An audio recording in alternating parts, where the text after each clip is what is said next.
ये देखिए सर, जैसे कि आजकल पता है दिवाली आ चुकी है, दिवाली के बाद ठंड दस्तक दे देती है, बच्चे घर में निमोनिया हो जाता है, जुकाम हो जाता है, सर्दी खांसी। आपको क्या करना है, यहाँ विक्स लगाना है और इसको इस तरीके से लगा के ऑन कर देना है। आपको प्लग इन किया, इस पर थोड़ा सा विक्स लगाया, प्लग ऑन, स्टीम आनी इंस्टेंट स्टार्ट हो जाती है।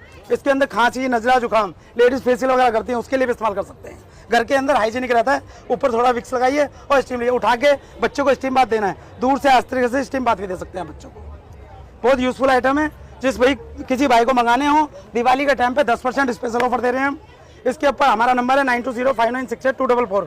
जिस किसी को भी चाहिए पूरे ऑल ओवर इंडिया मंगा सकते हैं। एडवांस पेमेंट देनी पड़ेगी, साथ में आपको कुरियर का चार्ज देना है।